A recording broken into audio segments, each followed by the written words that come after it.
In the summer of 1971, something disturbing happened in the basement of a prestigious American university. It wasn't a riot. It wasn't a crime. It wasn't a war. No, it was a psychology experiment. What unfolded over the next 6 days would shock the academic world, ignite decades of controversy, and force us to confront an uncomfortable question. Are we inherently good people who sometimes make bad choices, or are we far more fragile than we'd like to believe? This is the story of the Stanford Prison Experiment and what it reveals about power, identity, and the darkness within us.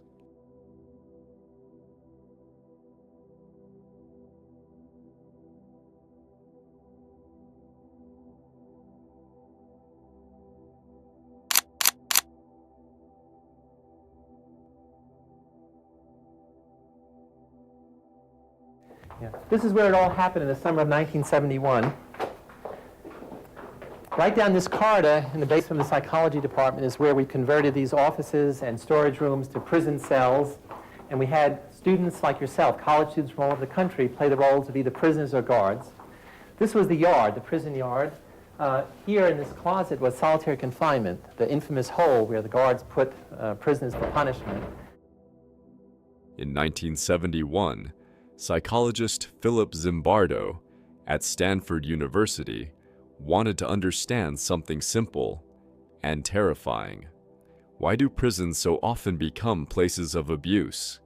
Is brutality the result of cruel individuals, or does the system itself create cruelty?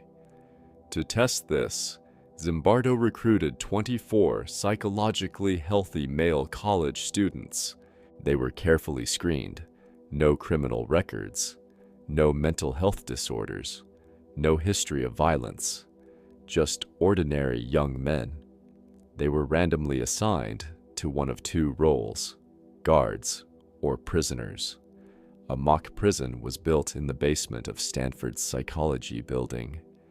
It had barred doors, tiny cells, surveillance cameras, even solitary confinement. The experiment was scheduled to last 2 weeks. It lasted 6 days.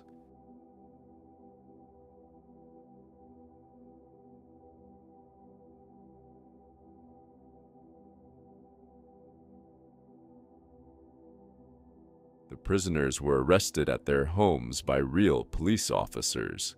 They were fingerprinted, booked, blindfolded, transported to the mock prison. Their names were taken away. They were given numbers, smocks instead of clothes, rubber sandals instead of shoes, a chain around the ankle. The guards, meanwhile, were given uniforms, sunglasses to prevent eye contact, wooden batons. They were told one thing: maintain order, no physical violence. That was the only rule. And at first, everything seemed under control. But something shifted, quickly. Within 24 hours, guards began asserting dominance. They woke prisoners in the middle of the night for counts, forced them to do push-ups, made them repeat their numbers for hours. Humiliation escalated. Sleep deprivation began. Solitary confinement was used as punishment. By the second day, prisoners showed signs of severe emotional distress, crying, anxiety, panic attacks. One prisoner had to be released after just 36 hours.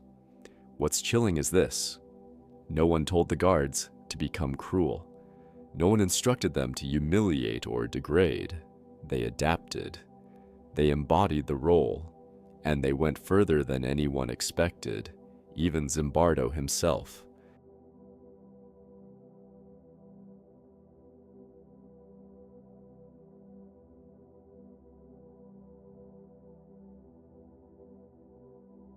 What happened in that basement wasn't random. It exposed something fundamental about human psychology. When individuals are stripped of identity, a process known as de-individuation, their behavior changes. Anonymity reduces accountability. Uniforms reinforce authority. Hierarchy reshapes perception. Modern neuroscience gives us deeper insight.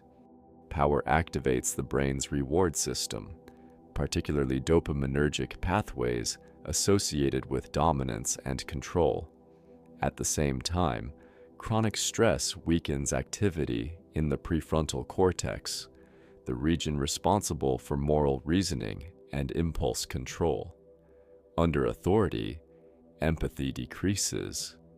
Under submission, fear increases.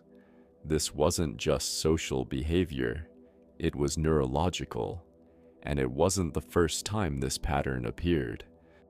A decade earlier, psychologist Stanley Milgram conducted his famous obedience experiments.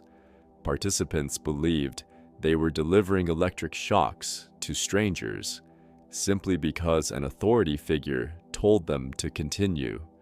Many complied, not because they were sadistic, but because authority legitimized the act. The lesson: context shapes conscience.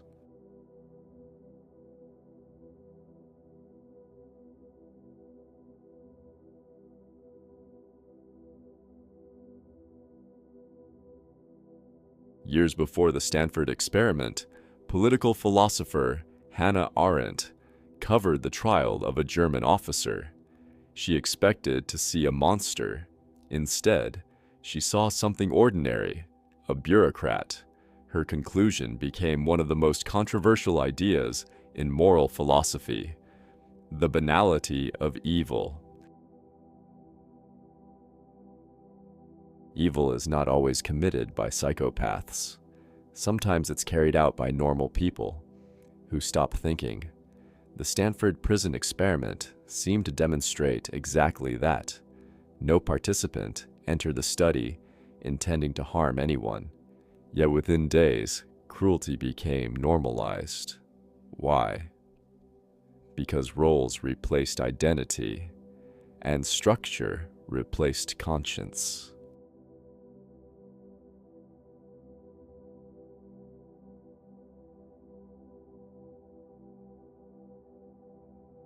Swiss psychiatrist Carl Jung offered a different lens. He believed every human being carries a shadow, the unconscious part of ourselves containing impulses we deny: aggression, dominance, cruelty, fear. We like to imagine we are rational, moral beings, but Jung warned, what we refuse to confront internally will emerge externally.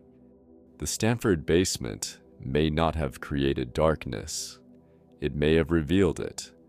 The guards didn't become monsters. They discovered how easily they could be. And the prisoners didn't become weak. They revealed how fragile identity can be under pressure.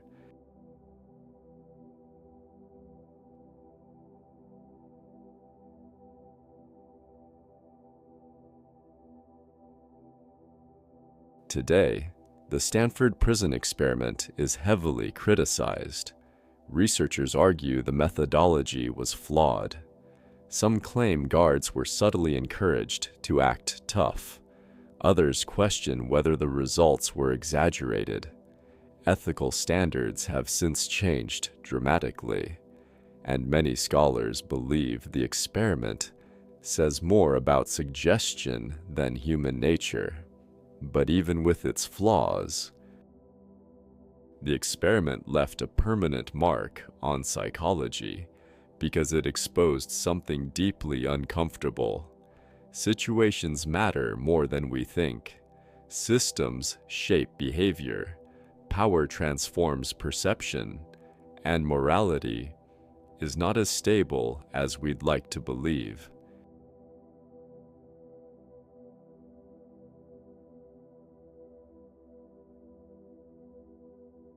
The Stanford Prison Experiment did not prove that humans are evil. It proved something more unsettling: That goodness depends on conditions. That identity can dissolve. That under hierarchy and pressure, ordinary people can cross lines they once believed were unthinkable. The real prison was never the basement at Stanford. It was the structure, the role, the silent permission of authority. And maybe, just maybe, the prison still exists, not in concrete walls, but in institutions, in corporations, in governments, in social media mobs. The question is no longer, would you have become a cruel guard? The real question is, under the right conditions, are you sure you wouldn't?